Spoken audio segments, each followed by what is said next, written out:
Strange Brew Podcast, Season 1, Episode 374, Brewers and Giants at American Family Field this week.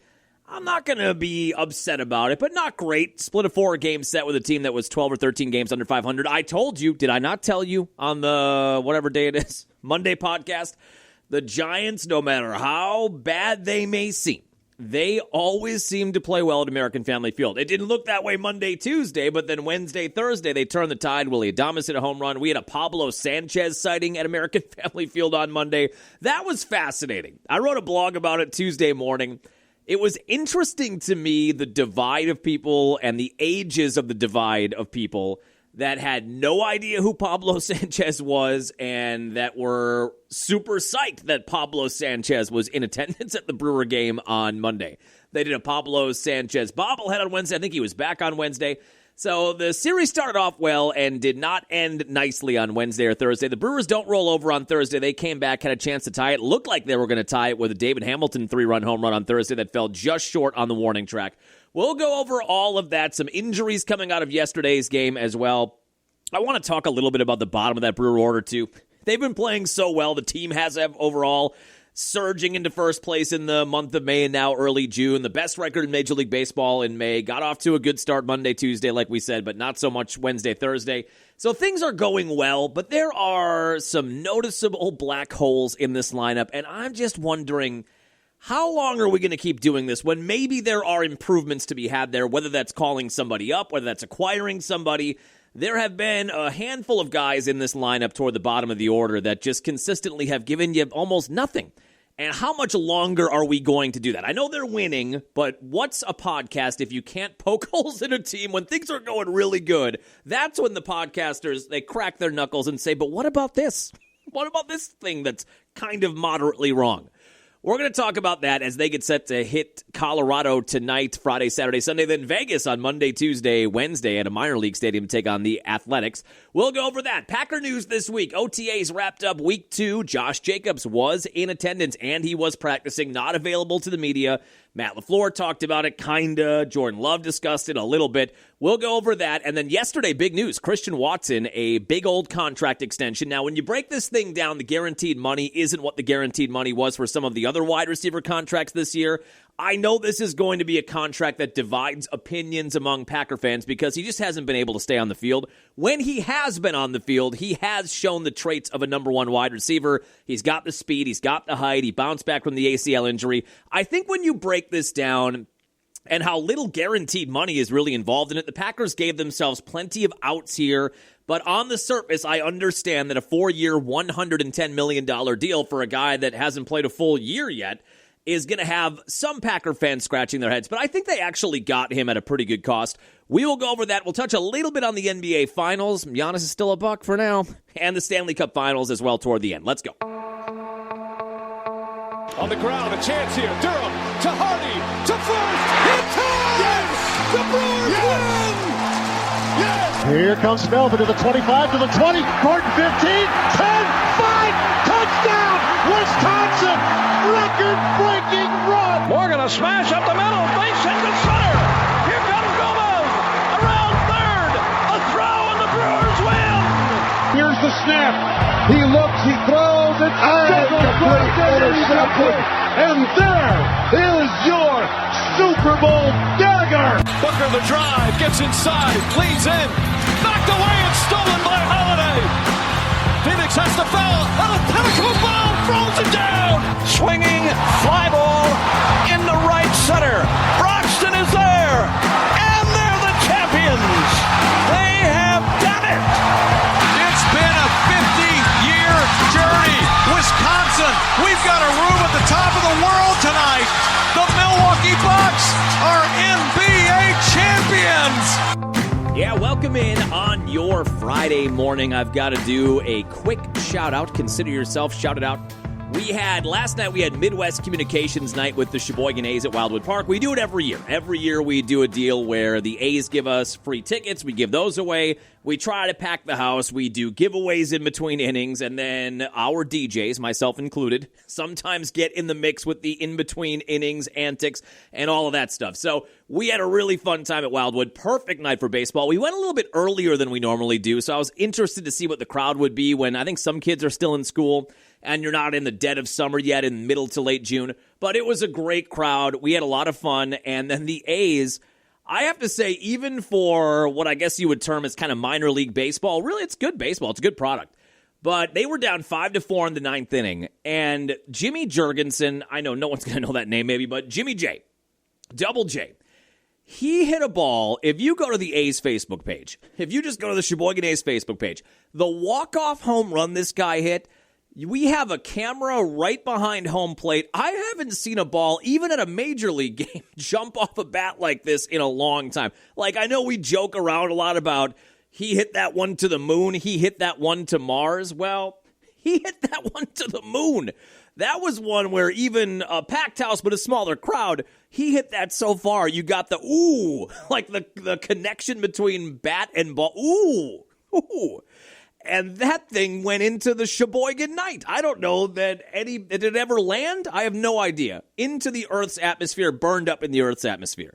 So that was fun. When you get all the folks out there, a lot of kids out there at the ballpark, we did some giveaways. We tried to make it a fun night. And then when you can cap it like that with a walk-off home run, they won 7-5. They were down 5-4 heading in the ninth inning. That was a fun night at the ballpark. Now, also people are saying it, I'm not saying it, but some people are saying it. I can't help what other people say. Some people are saying that as impressive as that 450-foot walk-off home run that leapt off of Jimmy J's bat, some people are saying equally as impressive from last night was the ceremonial first pitch. Some have said that.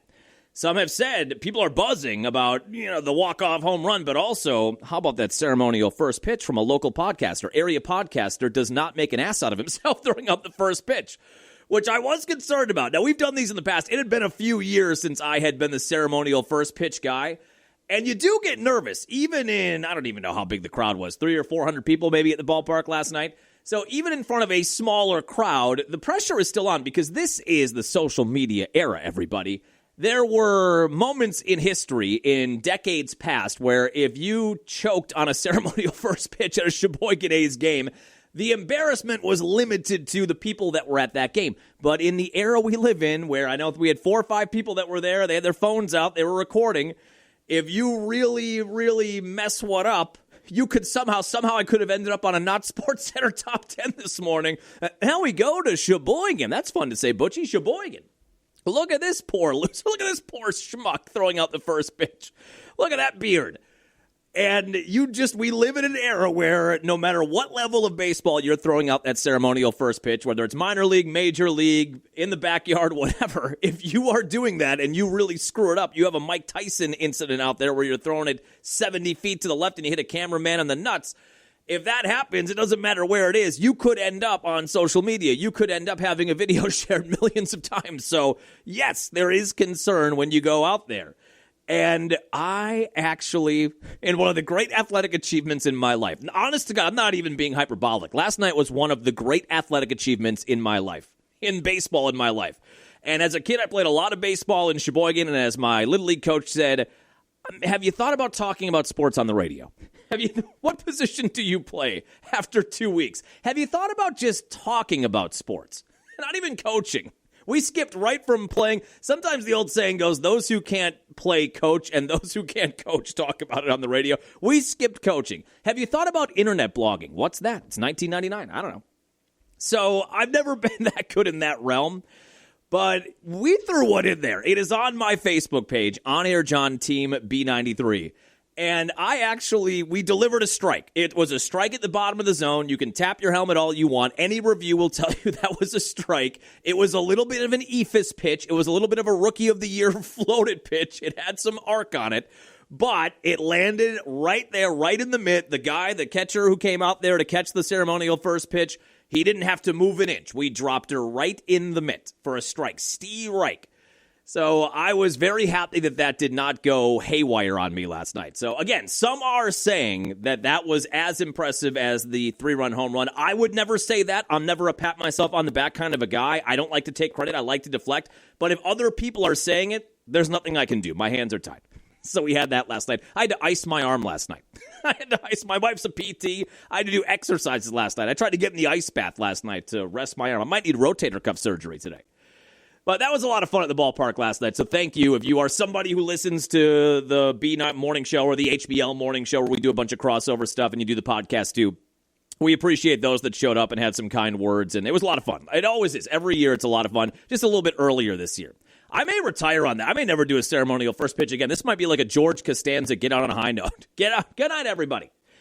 All right, otherwise, let's hop into it here. We'll start with the Brewers, then we'll do some Packers stuff, and a little bit of NBA and NHL Stanley Cup Finals. We can touch on Giannis maybe toward the end a little bit. He's still a Buck, and it still kind of seems like Miami is the only offer. Is it possible the Bucks are waiting for the result of this Finals? I don't think the Spurs, if they lose, would have any interest in Giannis, but if the Knicks, even though they're up 1-0, Game 2 is tonight, the Knicks have always been a spot that has been rumored as somebody that might be interested in Giannis, and Giannis has kind of always said that's a spot that he would be interested in going. Is there a thought that Miami is the only offer right now, and we're going to wait to see if the Spurs take this series in 6 or 7, or 5 or 6 or 7, I guess is still possible. If they win this series, would they then be interested again? I don't think they are, even if they lose in the finals, but maybe that's something the Bucks are waiting for. I reluctantly have to admit, we'll just do the Giannis conversation now. I reluctantly have to admit, I'm sticking by my reporting that Giannis is staying in Milwaukee and that Giannis is going to sign the Supermax in October. I reported that 2 months ago or a month ago. I'm sticking by that reporting, even though all indications now seem to be that Giannis is going to be on his way out, and likely it feels like Miami. I don't know. Is there a team in the background? I've heard some rumors of Portland could be interested, but then you've got to work in a third team probably. Would he even want to go to Portland? It feels like Miami is going to be it. And we are 18 days away from the draft. Is that what we are? So that's June 23rd. Yeah, we're 18 days away, so I don't think this will be resolved by Monday's podcast. Next Friday, maybe. 1 week from today, we might have a firmer grasp on where we're going to go, but then certainly the week of the 15th, I feel like we're going to get this hashed out one way or the other. But it does kind of feel like all trends are going towards Giannis being traded. Even Jim Owazarski, who I do trust, Journal Sentinel reporter, we've talked about him in the past.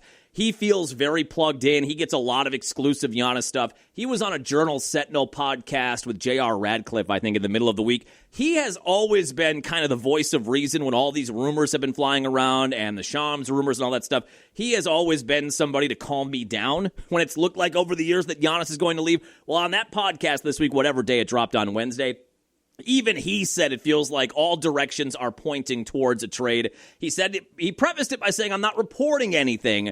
But he just said, in his experience covering the Bucks for 7 years and covering Giannis for 7 years, it feels like that's the direction we are headed. And that's the first time I've heard Jim O say that.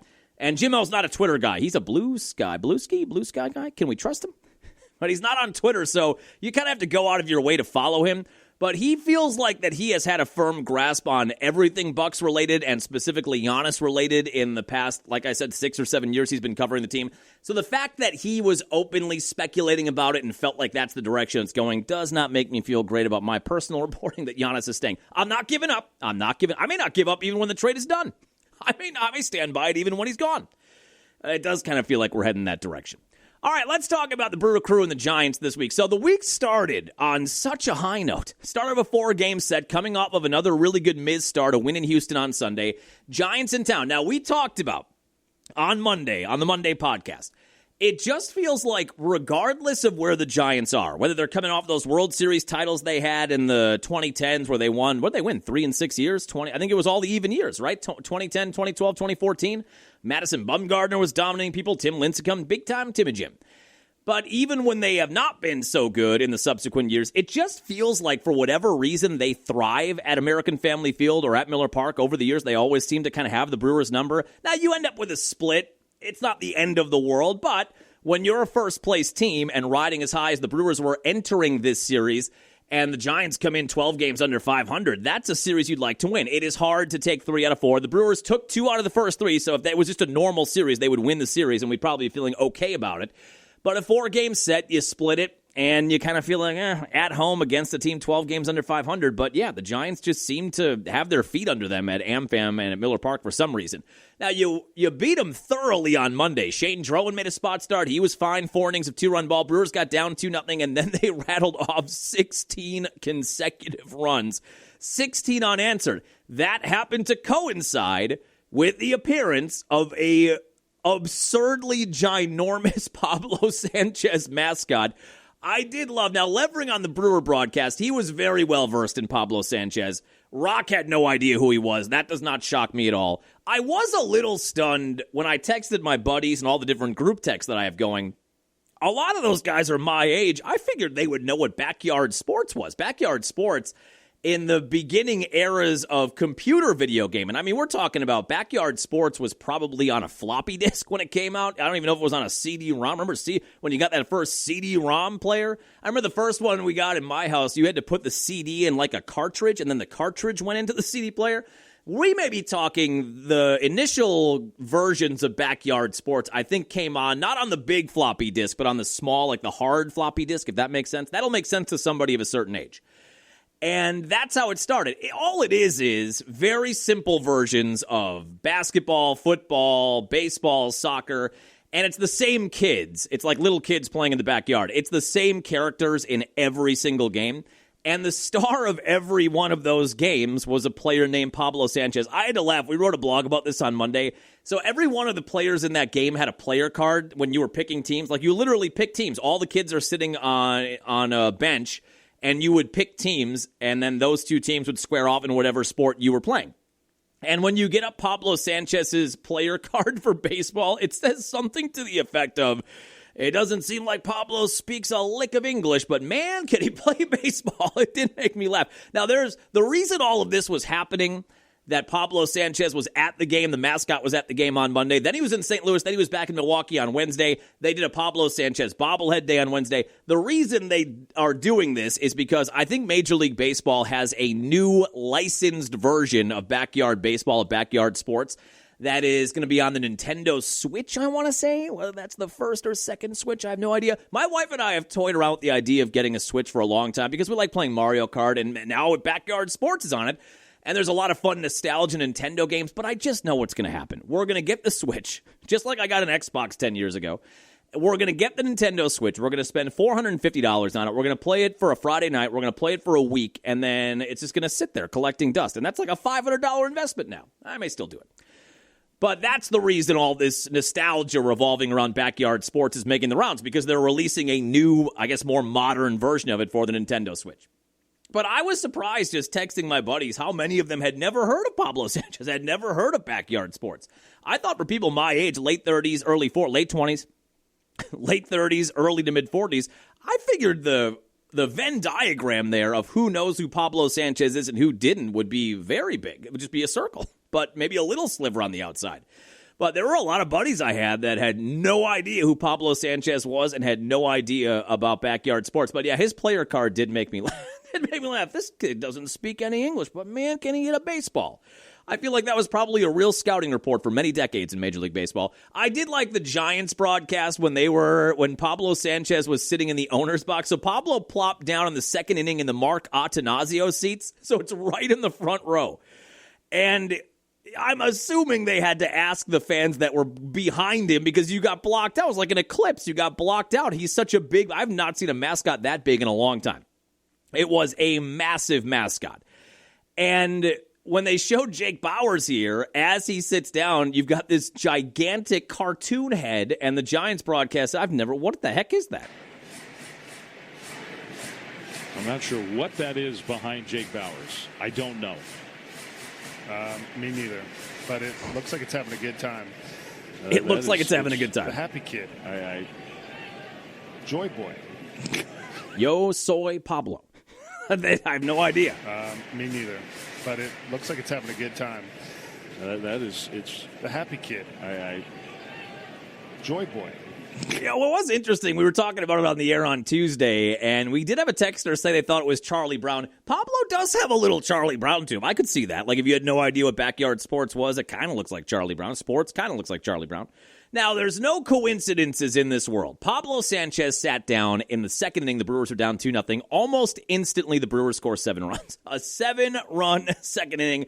They take control of the game, and then they end up just rolling, like we said. A 16-2 win on Monday. 16 unanswered. I mean, the box score was just littered with big nights. Yelly had 3 hits. Chourio had 2 hits. Terang had 2 hits. Got lifted at a double and a triple. Even Joey Ortiz off of a position player, but Joey Ortiz even had a double. Contreras had a hit. Vaughn had 2 hits. Frelick had 2 hits, couple doubles. Rengifo had 2 hits. Hamilton had 3 hits and 3 runs scored. And they rolled to a 16-2 win on Monday. Then on Tuesday, Kyle Harrison, my God, facing his former team, and he had another tremendous start. So we'll see if at some point they get back to backing up Mizorowski and Harrison as kind of a 1-2. They use Drowan in the middle there to give Harrison an extra day. Like we said on the Monday podcast, with these young pitchers and the fact that so many of them are going to be well past their heaviest workload of their careers, they're going to find ways to give these guys some extra days, give them a beat. You don't want those arms to be dead by the time you get to September when you really need them, September and October, where they're going to need these guys to step up and have big stretch runs and hopefully big playoff runs. But Kyle Harrison, he almost had 6 shutout on Tuesday. He was 1 out away, and then old friend Willie Adames tagged him for a solo shot. Then he walked a guy, and that ended his night. But he goes 5 2/3, 1 run given up, and matched a career high with 12 strikeouts on Tuesday. He was mowing guys down again. And he comes out, he gets the win. He comes out of Tuesday with a 7-1 record and a 1.57 ERA. And again, Red Sox Twitter is beside itself that this is a guy they gave up for a second year in a row, like Quinn Priester last year, who finally had a good rehab start in rookie ball this week. We'll see if that translates to anything. But he finally, I guess, had a pain-free and a decent rehab start. But it happened last year with Quinn Priester, and it's happening again tenfold with Kyle Harrison so far. You've got 2 guys right now. Mizorowski comes out of Sunday with, a 6-2 record and a 1.65 ERA. And Harrison comes out of Tuesday with a 7-1 record and a 1.57 ERA, and he had 12 strikeouts on the night. Just dominant. Now, the Brewers almost caught this one up on Tuesday. Had a 4-1 lead, 8th inning. Abner Uribe, I don't think he came into the DX music. I was sad. I feel like that was an opportunity missed. A golden opportunity missed to have him come into that DX intro music. He came in and got knocked around a little bit. Gave up 4 hits, gave up a couple of runs, and it turns into a 4-3 game. Luckily, he got the final out of that inning. The tying run was on second, go-ahead run on first. Gets a fly out to center field to end that inning and keep a 1-run lead for the time being. But then bottom of the 8th inning, all with 2 outs, the Brewers put 4 on the board. Yelly had a clutch 2-out, 2 RBI single. Chourio RBI double. He had a big series. Terang RBI single. He also had a big series. And the Brewers reopened the lead to 8-3. McGill was already hot, so he came in. Not a save situation, but went 1-2-3 with a strikeout. He continues to look better and better and better every time out. And you get an 8-3 win behind a dominant start from Harrison on Tuesday. So you're feeling really good at that point, coming off the series win in Houston. They rolled through the month of May. You get wins on Monday and Tuesday. Now, I did say my wife and I had to fire back yesterday because I was talking to her on Monday when they were down 2-0 before the 16 unanswered runs. We were watching the game, and we were just kind of talking about whatever. And I said, I talked on the podcast today because that's what you love. That's what you want your spouse to say. Oh, tell me more about your podcast. Can you tell me about your fantasy baseball team, too? Can't wait to hear about that. So I was just mentioning when they got down 2-0, I said, we talked about it on the podcast about how this Giants team, regardless of their record, they seem to perform well at American Family Field. And then as soon as I got done saying that, boom, Pablo Sanchez, boom, 7 runs, boom, 16 unanswered runs. And then my wife said, oh, this is the team? This is the team that you're worried about? And they lose, and they win 16-2. And then you win on Tuesday, and you're feeling really good. But then the Giants kind of got back there on Wednesday and Thursday. Logan Webb on the hill on Wednesday. He was really good. I know if you're a more casual baseball fan, you looked at those pitching matchups on Wednesday, and they called up Robert Gasser, and Gasser was good. 3rd start of the year. They call him back up. That's as good as he has looked. That's how he looked in 2024 when he made 4 or 5 starts. 5 innings of 1-run ball, gave up a solo shot. That was it. Chad Patrick was tremendous on Wednesday. 4 shutout out of the bullpen, and you only gave up 1 run. But Logan Webb, if you looked at the pitching matchups heading into Wednesday, Webb, I think, had an ERA of around 5, and then he goes out there and throws a no-hitter into the 7th inning. So if you're a more casual fan, I'm not taking shots at anybody that is. If you're a more casual fan, You might say, this guy who's got a 5 ERA is throwing a no-hitter into the 7th inning, classic Brewers. Logan Webb is one and has been one of the best pitchers in the National League for many years. He is a 2-time All-Star the last 2 years, 24 and 25. He led the National League in strikeouts last year with like 240. This is a guy with a pedigree. This is a guy who's been really good for 4 or 5 years. And I kind of felt like going into Wednesday night, with his ERA around 5, really good pitchers that are good year in, year out, that are off to bad starts. At some point, most of the time, they get things turned around, and I kind of felt like, I don't love that matchup with him needing a good start, and he gave them a good start. Yeah, no-hitter into the 7th inning. Bryce Terang broke that up, but still, you were right in it, down 1-0. What was that game they had? Was it last week, Wednesday, against the Cardinals, where they were getting no hit by Dustin May, but they were only down 1-0, and they rallied to win? Kind of looked like they might do that again this Wednesday, 1 week later. Down 1-0 in the 8th inning, you had 2 on with 1 out, and they pinch hit Gary Sanchez, and he hits into an inning-ending double play. And then in the 9th inning, you had Yelly with a lead-off double down 1-0.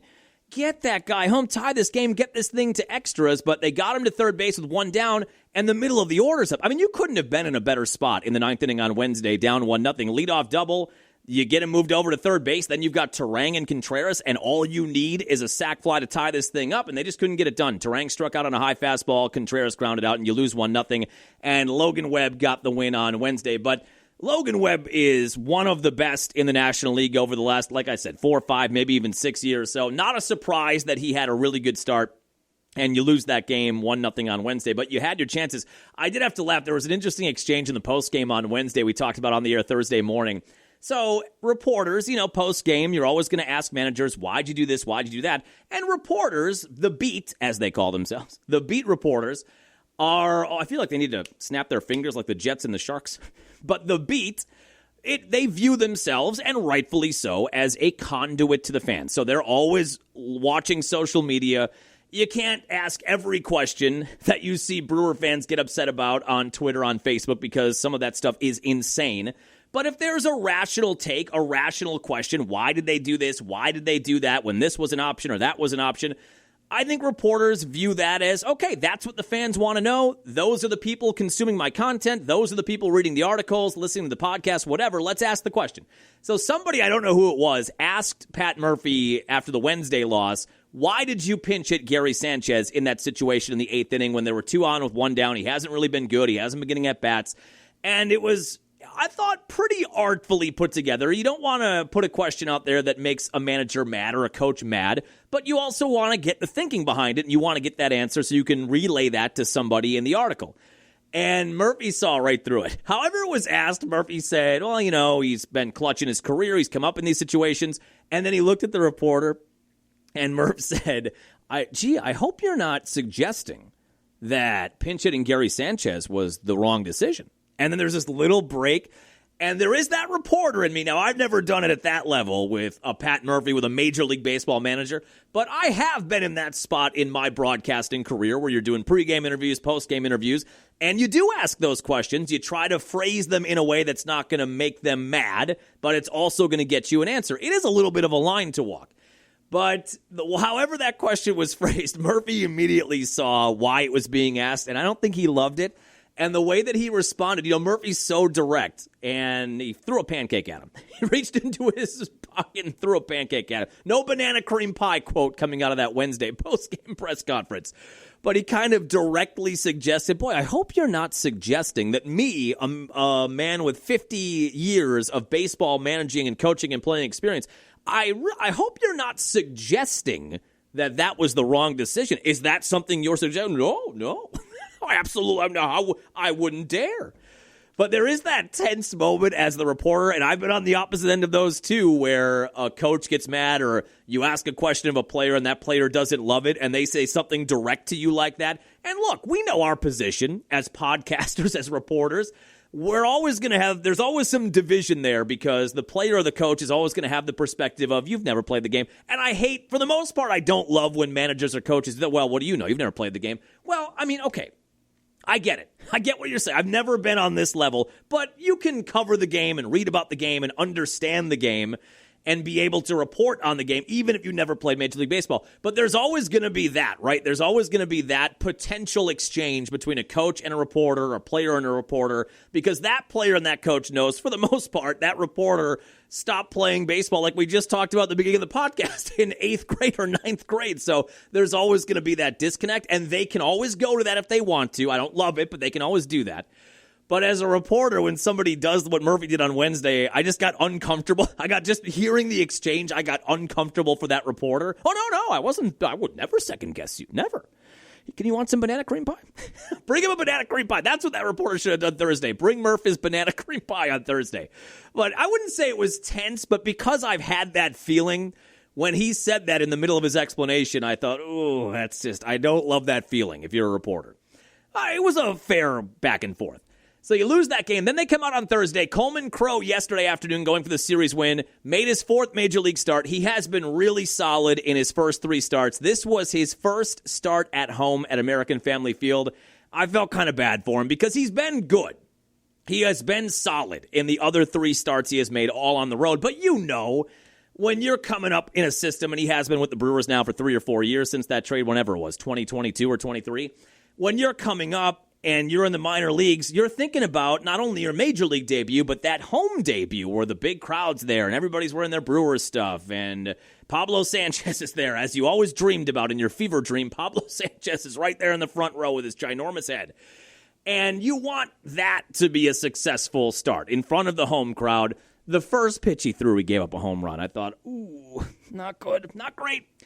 And it didn't get a whole lot better from there, where he gave up, 6 runs in 2 1/3, and he was lifted in the 3rd inning and just never quite got it together. And Rock talked about on the broadcast, he was just leaving everything middle. It didn't look like he had a lot of his best stuff, unfortunately for him, on Thursday. And he is not a guy with high velo. He got a great curveball, one of the best curveballs in baseball, just the spin rate and how much it drops. But his fastball cutter, they're riding 92, 93. It's not like he's Miz, where if you don't have your best stuff and you're leaving things over the plate, it's not like he's throwing 102, 103, where even without your best stuff, you're going to strike out a lot of guys. When you only throw 92, 93, and that's it, if you don't have your best stuff and you're leaving a lot of stuff in the meat of the plate, you're going to get knocked around by a major league team, and that's what happened. Now, I do have to give credit to the Brewers. They did not roll over on Thursday.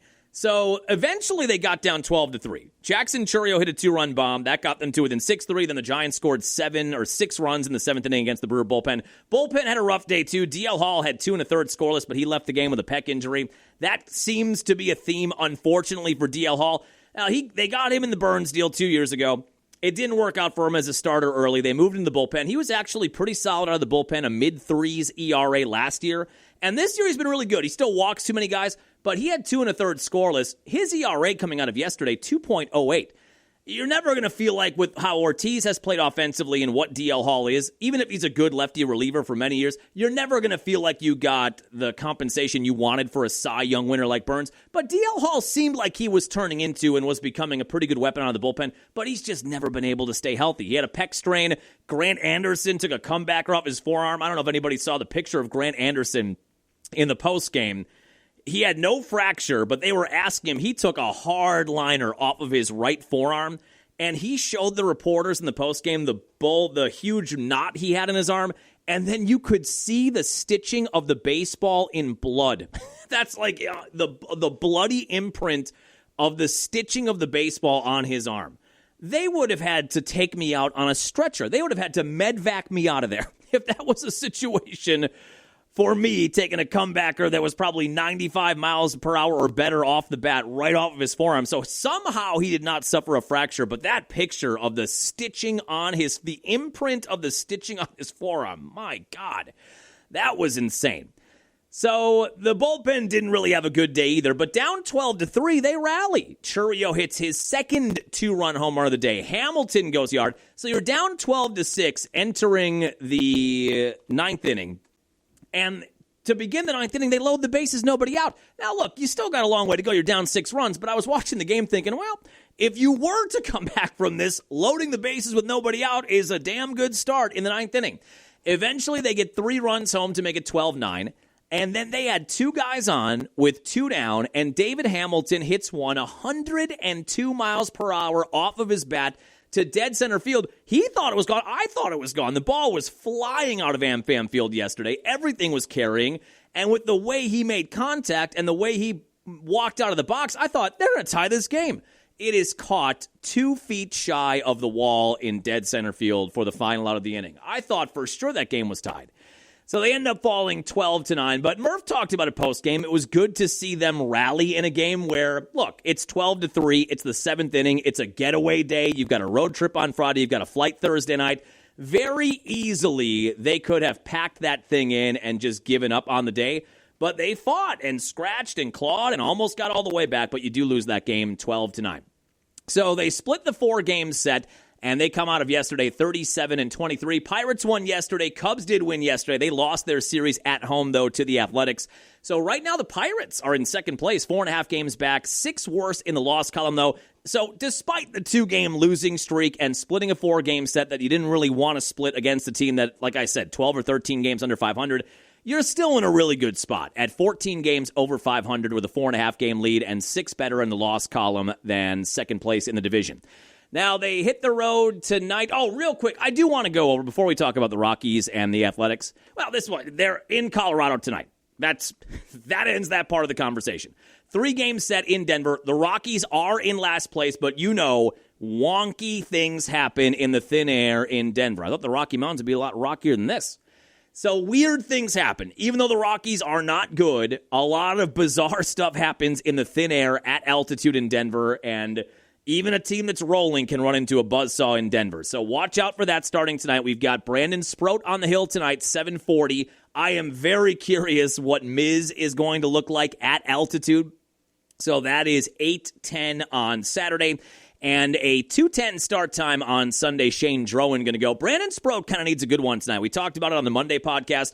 Murphy, after his last start did not go well, was not nearly as gracious as he had been with Brandon Sproat, where for most of the beginning of the year, when Sproat has been uneven or he's had a bad start, Murphy's always said, well, he's got great stuff. We've got to give him time. He doesn't have the experience. Well, after his last game in Houston did not go well, Murphy essentially said, we're not going to allow for a lot of duds like this. We are a division title contending team. We are a playoff contending team. We are a championship caliber team. Those are our goals, and we're not going to let somebody go out there and throw duds every 5 days. So I'm not saying this is a one and done. Like if he has a bad start tonight, is that it for Brandon Sproat? Maybe. But there is some added pressure on Brandon Sproat tonight to perform well. And unfortunately for him, he has to do it in a venue where balls literally like can of corn fly balls just fly out of the stadium.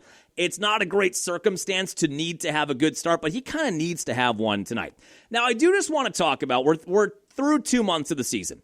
And like I said on the teaser, this Brewer team is feeling good. Even with the 2 losses, 37-23, 4.5-game lead in the division, from last place to first place by multiple games in the last month. So I can understand why Matt Arnold right now on June 5th and why Pat Murphy right now on June 5th, for some of the guys that aren't performing, I think right now the stance is we're 2 months into it. We're going to give them a little bit more time. It's not like we're losing a lot of ball games. It's not like we're sitting at 507 games back and you feel like you have to make a hasty decision.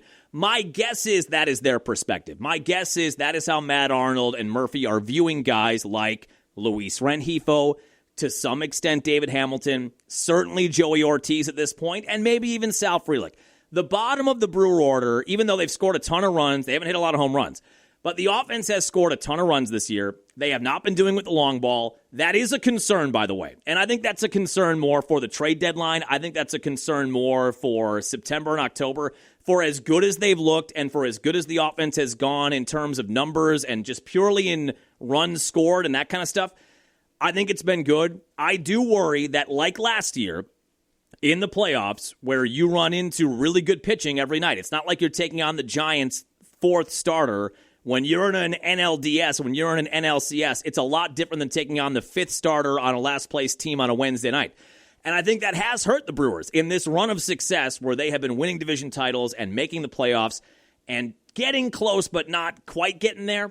I think one of the problems has been they don't have a lot of power in their offensive lineup. And in October, maybe not over the course of a 162-game regular season schedule where you're playing every day, but in October, where every team is good and every team has a couple of aces at the top of their rotation, you need to have more power because you've got to luck into runs. It's much more difficult in October against an ace to string together 2, 3, 4 hits to score 1 run in an inning. You know what I mean? You need more pop, and I do think that's a concern for this offense. But overall, the numbers look good. But the bottom of that order, you do wonder as a fan, how much longer are we going to stick with getting nothing offensively, essentially, from the shortstop position and from third base? And that's a conversation, I think, right now for Brewers fans. They signed Luis Rengifo to a 1-year deal in the offseason. He has not shown any pop. Now, this was not a guy when he came over. I think he had a couple of double-digit home run years. He hit 17 home runs for the Angels in 22 and 16 for the Angels in 23. He hit 9 last year. So this is not a guy with a lot of power, but he has showcased some power. He has not showcased any of that so far in his time in Milwaukee. He has been very good defensively. In the last couple of days, he's had a couple of different web gem-esque plays, but he's not giving you much at the plate. He's hitting .204. He's not slugging. David Hamilton's kind of getting it turned around. I don't think it's a coincidence that David Hamilton has started at shortstop 5 of the past 7 games. And Joey Ortiz, for as much as we love his defense, he is a gold glove caliber defender. He pinch hit yesterday. He didn't get on. He's hitting .192. So you are getting nothing offensively from the left side of your infield at shortstop and third base. And we're now 2 months into it, and yes, I get it. They're in first place. They're winning, so why rock the boat?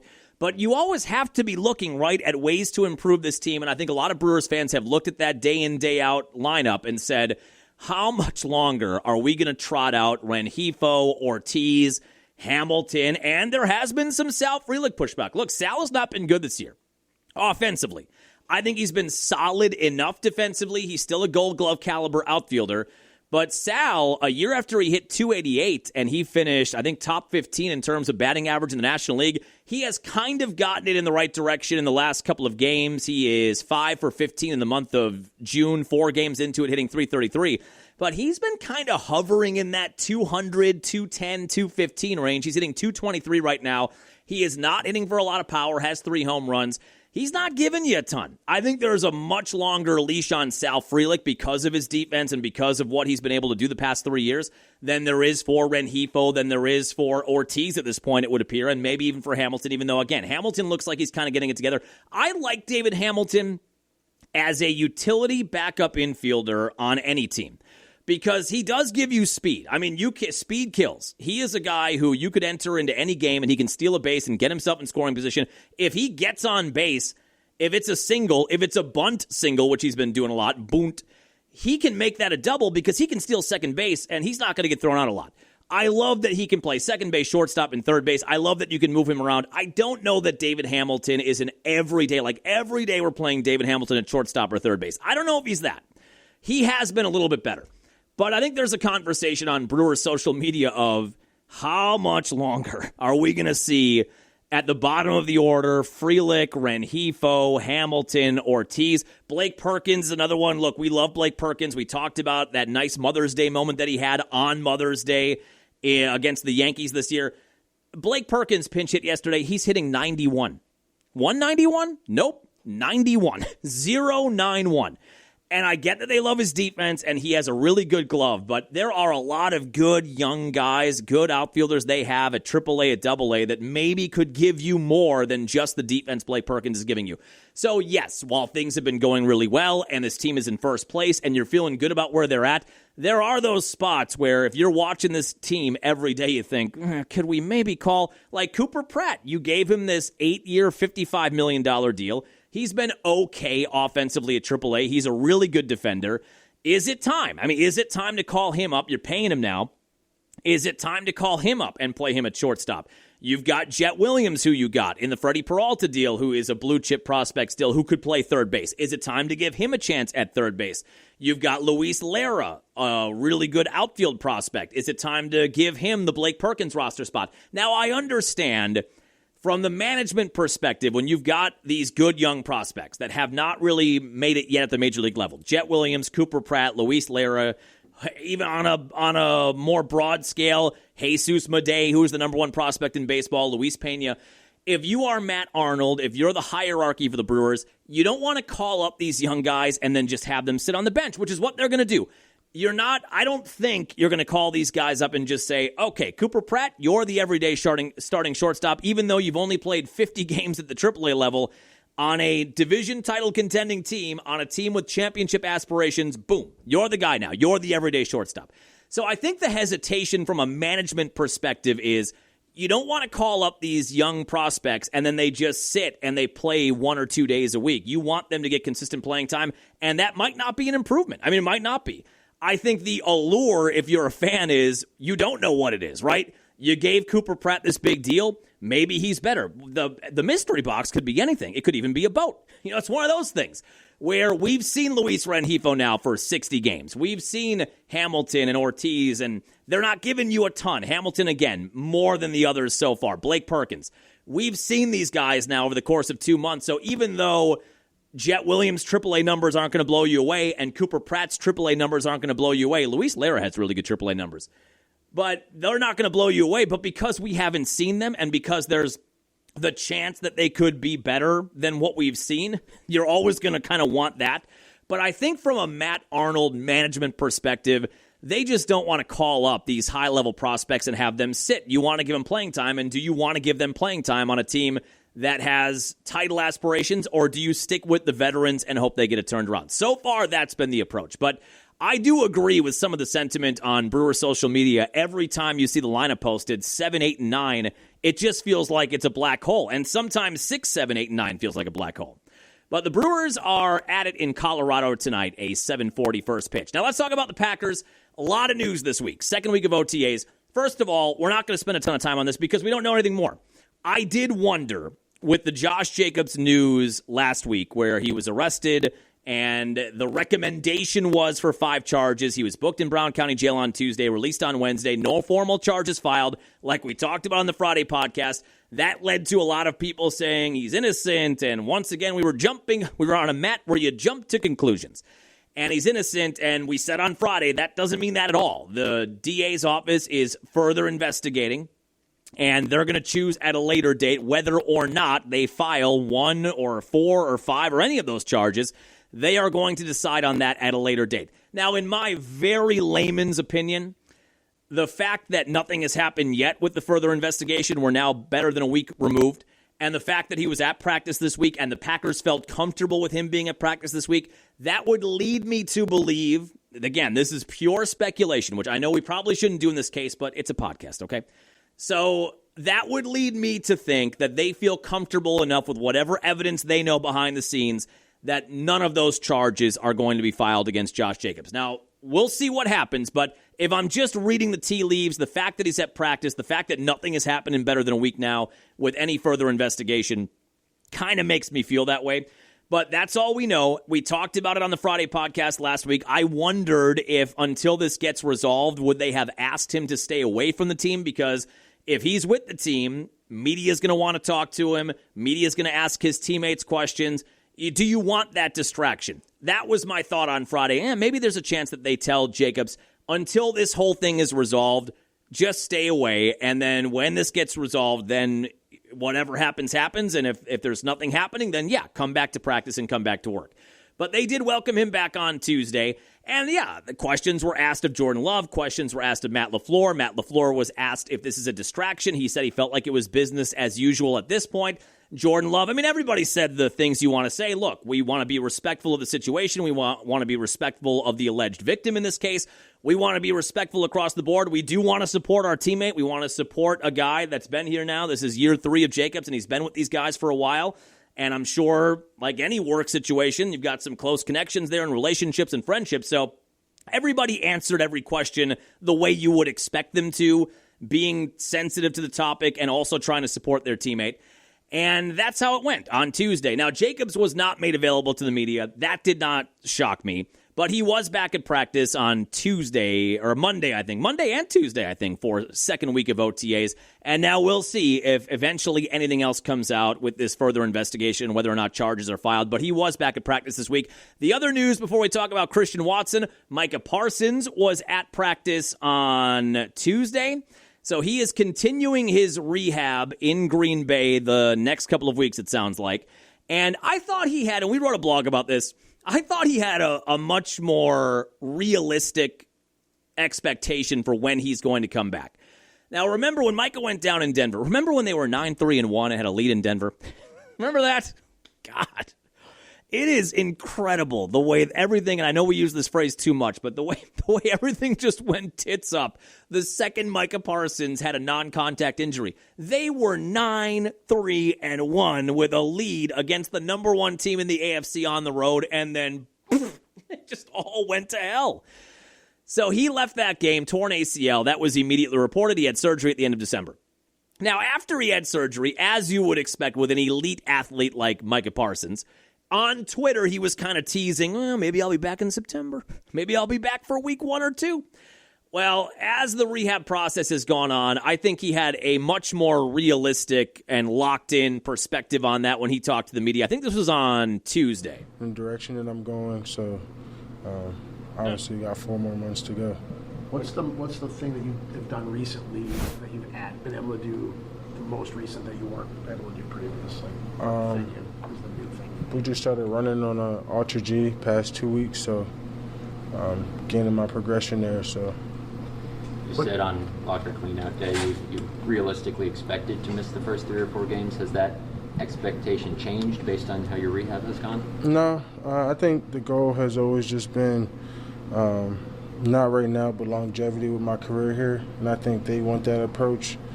And we have a pretty strong 9-month rule, so it's just all about just through the research and the data. There's no good outcomes with players coming back early from ACL, especially if you add in all the other things that get fixed up. So it's just all about completing the rehab the best of our ability and then seeing where we're at from there. How much do you talk with? So that's a little bit of a different tone than he had on social media, and maybe right at the end of the year. I think he did one locker room interview at the end of the playoff game against Chicago when they came back to clean out their lockers.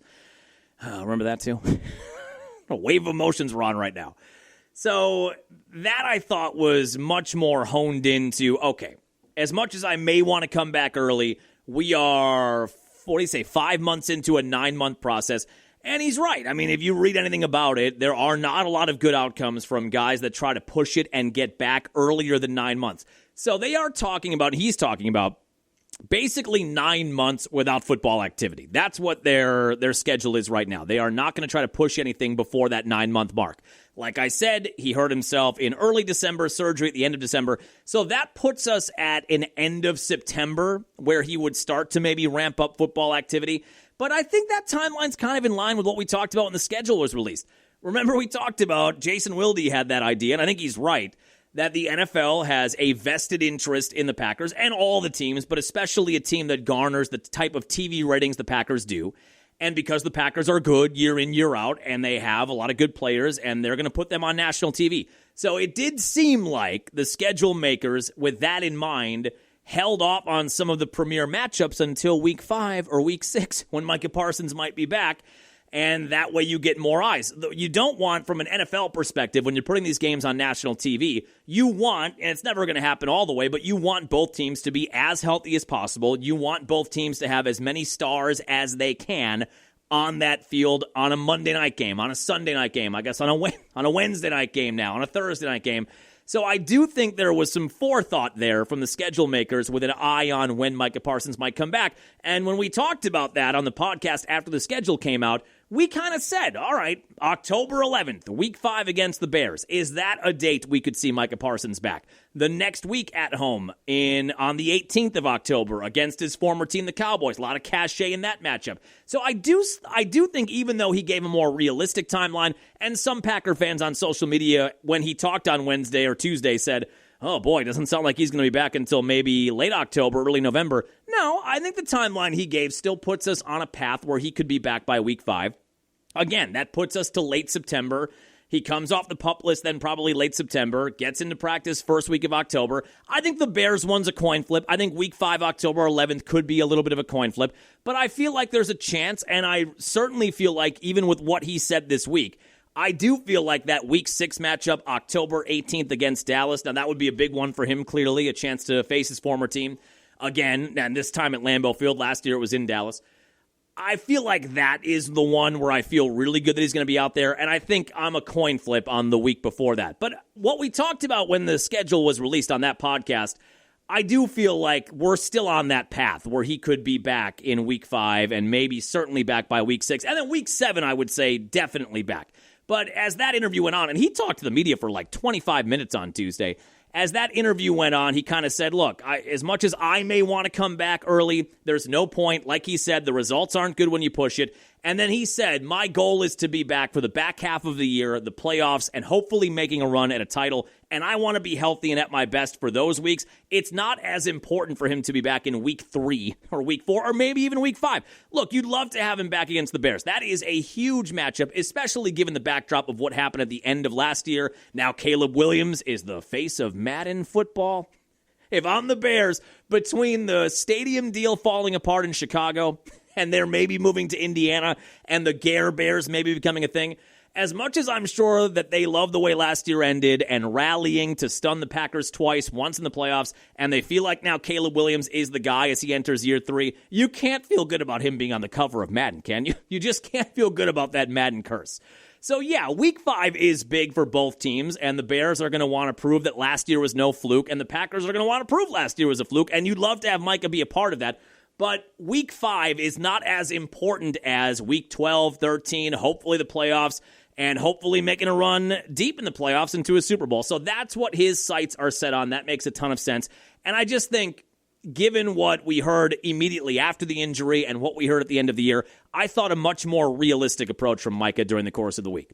Now let's talk about the Christian Watson contract extension. Some Packer fans were registering their disgust on the internet. Without a doubt, the worst episode ever. Rest assured that I was on the internet within minutes, registering my disgust throughout the world. Worst contract ever. Yes, without a doubt, the worst episode ever. Rest assured that I was on the internet within minutes, registering my disgust throughout the world. Now, I was a little shocked at the number, but when you really dig into this and you are hoping that Christian Watson becomes what we've seen him show signs of being a number 1 wide receiver, when I look at the contract and you look around the room now, they've reworked the wide receiver room. Romeo Doubs is gone, and even though he didn't put up eye-popping numbers, he was a consistent guy that Love could go to, it felt like. You traded Dontavian Wicks. I still think he has some upside, but now that is gone as well. When you look around the room now, the more I think about it, the more I do have the Pay him. Teddy Pay KGB. That man his money. Pay him, and they did. Him. Pay that man his money. So he signs a 4-year, $110 million contract extension, which, like I said, got a lot of Packer fans saying, this guy hasn't even played a full year. Is this a guy you pay $110 million to? He can't stay on the field. And that's the number 1 criticism of Christian Watson, and always has been, outside of the drop he had in his rookie year, man. I can't, that drop, I know we've talked about it. I do feel like the whole course of 2022 and maybe the end of the Rodgers era in Green Bay goes differently if he hauls that in. That 80-yard touchdown pass in Minnesota week 1, it just slipped through his fingers. So he got past the drops and other things like that. But health is always the issue with Christian Watson. He just has not been able to stay on the field consistently. And that's a fair criticism, by the way. If you're a Packer fan that looks at that contract and said you're going to pay almost $30 million a year for a guy who can't stay on the field, I get it. But I think this ends up being a pretty smart contract for a couple of reasons. Number 1, as with all NFL contracts, the headline is 4 years, $110 million. The real number is $31 million guaranteed. Now, he can make that 110, but if he makes the 110, that means he's on the field, and that means he's being productive, and that's a good thing. If he's earning that money, then we have no problem with it. It is only $30 million guaranteed, and that's all in the signing bonus. So the Packers have given themselves some outs here in case he can't stay healthy or in case he doesn't perform, which I don't think will be the case. If this contract ends up being a dud, my feeling is it is going to be health-related because when he's on the field at this point, he looks comfortable. He's a 6'4" guy. He's got height. He's got speed. It does not look like the ACL injury took any of his speed away from him. If he's on the field, he is going to be productive. He's got good chemistry with Love. He's going to get even more targets now with Wicks gone and with Romeo Doubs gone. So if this contract ends up being a bad contract, it is going to be health at the end of the day. But it is only $30 million guaranteed. So the Packers have many ways to get themselves out of this if it doesn't work out. When you look at a guy like Drake London, 2 days ago, Drake London signed, I think, $130 or $140 million contract in Atlanta as their number one guy. $100 million of that $130 or $140 is guaranteed. Like 80% of that contract is guaranteed, 70%. Only 30% really of this contract is guaranteed for Christian Watson. So it works for Watson, where you get the financial security. He was entering the final year of that one-year extension they gave him in September of last year. You get that big payday. You get the $30 million guaranteed. There's still more money to be made for him. He is entering his athletic prime at 27 years old. He just turned 27 years old. And like I said, when he's on the field, he's damn good. Had 35 catches, 611 yards, 6 touchdowns in only 10 games. If you extrapolate that number and say he plays 16 or 17 games, that's a 60-catch, 1,000-yard, 10, 11, 12 touchdown kind of year. And if he ends up putting that year together last year and he's healthy the whole year, then I don't feel like anybody's batting an eye at this contract. Also for the Packers, you are hedging a little bit of a bet here. Because if you didn't sign him to this extension, if you did not give Christian Watson the 4-year, $110 with $30 million guaranteed yesterday, let's say Christian Watson does go out there and he has an 80-catch, 1,200-yard, 12-touchdown year, that number going to go up. As they say in the show The Wire, the price of the brick goes up. So the Packers are hedging a little bit here that if he has a big year this year, if they don't sign him to the extension they signed him to yesterday, he's going to cost a whole heck of a lot more money if he does have a big year. So this is a little bit of a win for each side, where Christian Watson, and he knows his own problem. I mean, nope, it's not a secret to Christian Watson that injuries have been a problem. So he gets a lot of financial security. He has the chance to earn a lot of money and probably get at least a second contract not that far down the road.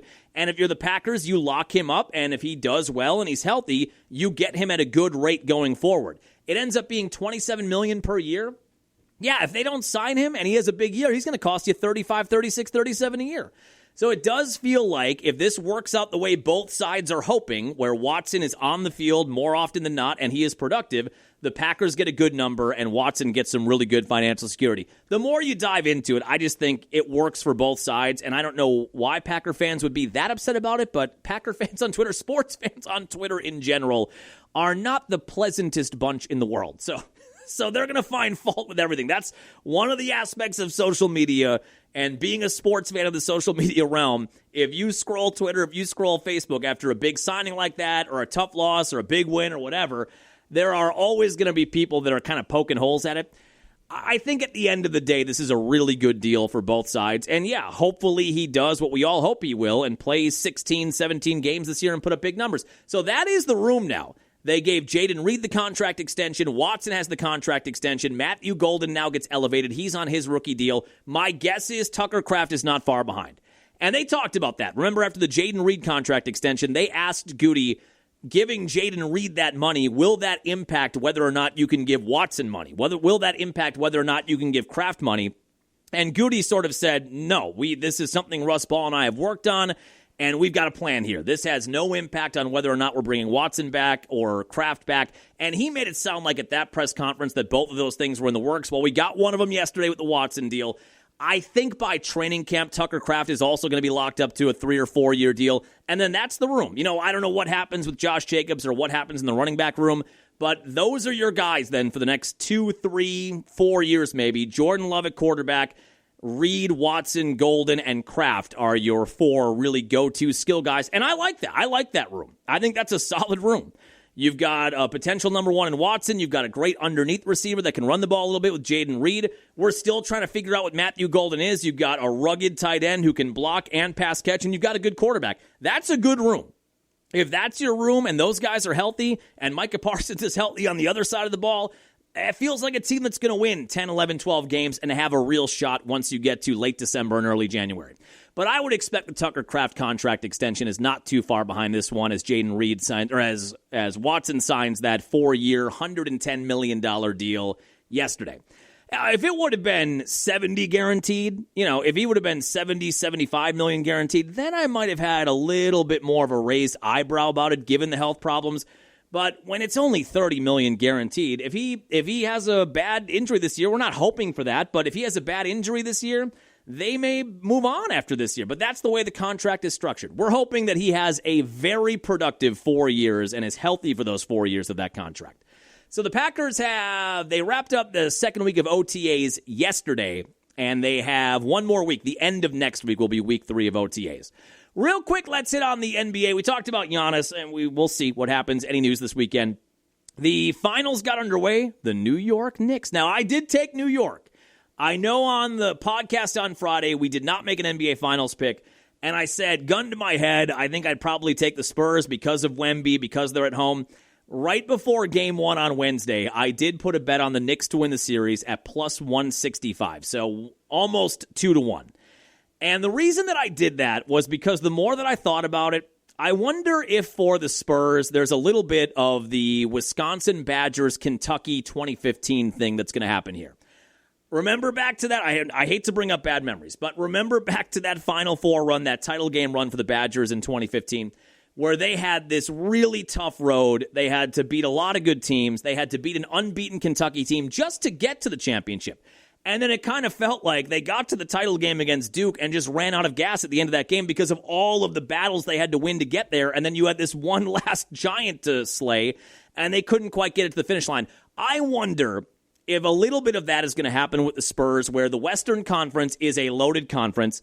They had to unseat the reigning champion at their place. I just wonder if there's going to be a little fatigue after you beat all those good teams in the West. Then you've still got this good Knicks team to get past, you know what I mean? And maybe you don't have as much gas in the tank as you thought you had. And we kind of saw that in Game 1 on Wednesday, where the Knicks rally. They end the game on an 11-0 run, and they win by 10, 105-95. So I do have skin in the game in this one. I've got the Knicks at plus 165. They are up 1-0 in the series. Game 2 is coming up tonight. But the more I thought about it, the more I thought about that 2015 Badger team. Remember, they beat Kentucky, and I think we all kind of celebrated like they had won the title, and it felt like they had. It felt like your whole year was building towards Badgers, Kentucky, the rematch, and can they beat this unbeaten team with all of these NBA prospects? Karl Anthony Towns of the Knicks was on that team, and they beat Kentucky that night, and we all celebrated, and then a day later you thought, God, they got to play another game, and they've got to play a really good team. I just wonder if it's a similar situation for the Spurs with how tough it was to get through the West, how difficult it was to unseat the reigning champs, beat them at their place in Game 7, if there isn't a little bit of a letdown there early, and I think there was on Wednesday. And the Stanley Cup Finals, what a Game 2 last night. So the Vegas Knights take Game 1. Carolina was down 2-0 entering the third period last night, score 3 unanswered, take a 3-2 lead. Then the Knights tie the game with 80 seconds left. They go to overtime, and the Canes take it in overtime with a goal, I think, 3 minutes into overtime. This is a really good series. I know we joked about how North Carolina and Las Vegas aren't necessarily these big hockey markets. I mean, they've got a ton of fans, obviously, and the crowds are raucous. But when I think hockey, I think of the Blackhawks. I think of the Canadiens. I think of the Maple Leafs. I think of the Bruins. I don't really think of North Carolina and Las Vegas, but these two teams so far have played 2 very entertaining games. Game 3 is back in Vegas. I think that is it tomorrow right away or is it an extra day off?